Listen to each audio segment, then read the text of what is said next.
Hello, my name is Juliana Lopez, and I am going to do a review on Reinventing Project-Based Learnings, Chapter 3, 4, and 5. So here in Chapter 3, we're going to start with pointing out what the most important things are. So that are going to be identifying the big ideas. So ask yourself the questions of what are the core concepts? What exactly do we want to make sure that the students are learning? How can they best be taught? Um, so when you are creating projects that are going to be connecting with students, we want to make sure that we know what makes a good project. These are projects that are well thought out. We don't want to just kind of spur of the moment. They need to be well thought out. So a project should always connect with students' frame or reference. We don't want to bring a wide out of, range concept that they're not going to understand. It is very important that children are able to connect to it in one way to see how it affects their lives, or this is just so that they can understand and have a concept of it. So projects should connect with students' interests and expectations.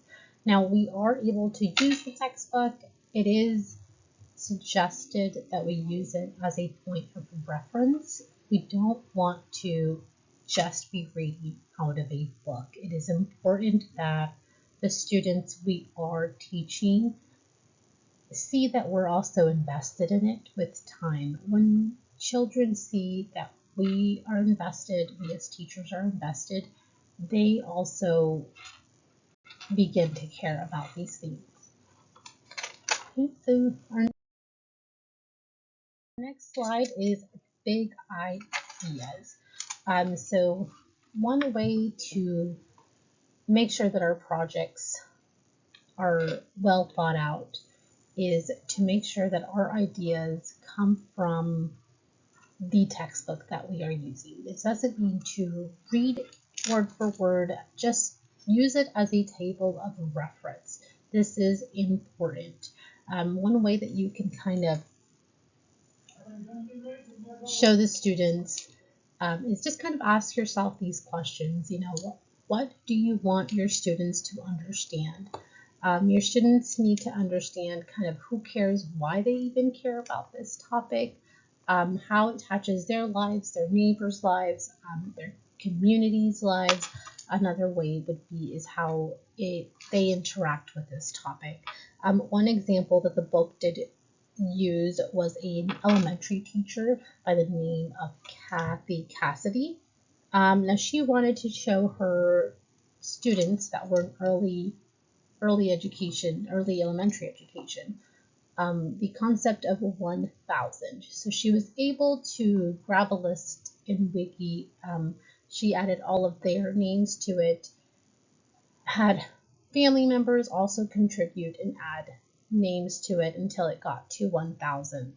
This was a way for them to visually see 1,000 and how wide that number is. So they got to see how their whole class was included, plus their classes, parents, and grandparents, so how it all kind of grew.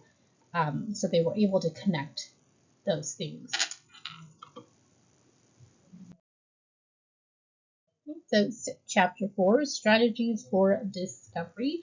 Now, projects need to stay simple and clear. We don't want to overcomplicate things. We want the project to be entertaining and fun while they're able to learn something. So our expectations need to be clear.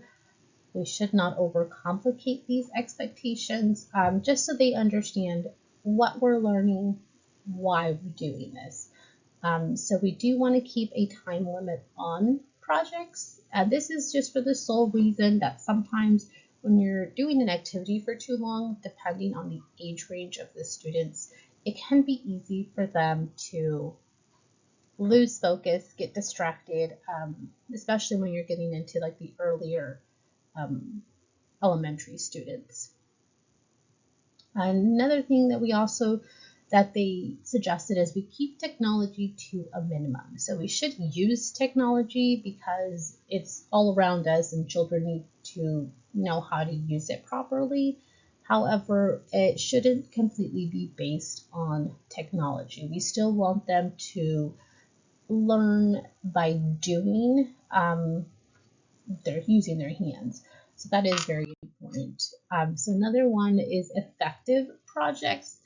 So one thing that is very specific is you need to keep a structure of these projects. They have to have a structure. It is important because you don't want your class of 20 students to not be fully focused. So they need to know what they're doing throughout this project.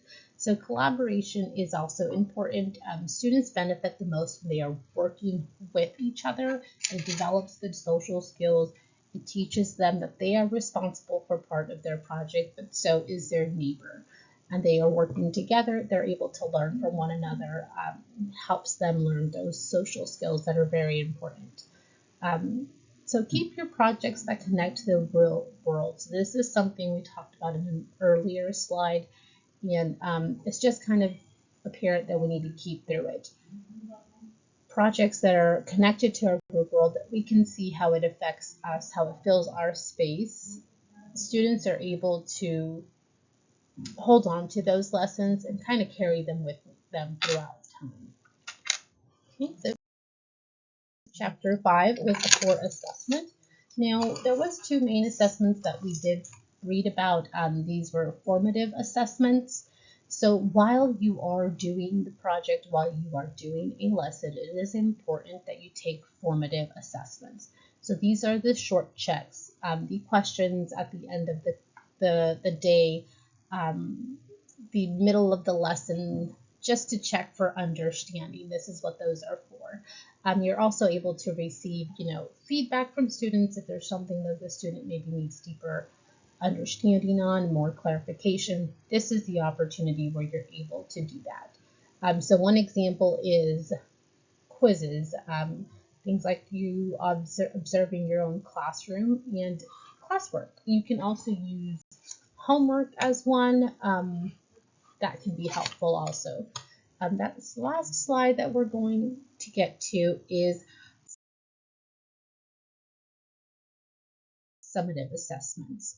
These are assessments on a bigger level. So these are the end of the theme assessments, benchmarks to know where the student lies, if they had a grasp on the project, if they understood what their outcomes, if they learned those objectives. So these are the end of term assessments, state assessments, final evaluations. These can happen at the end of the learning period.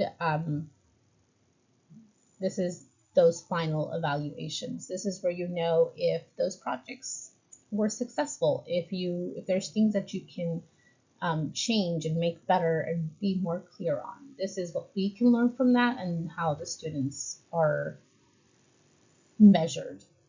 Okay, so that is my review on chapters 3, 4, and 5. Thank you.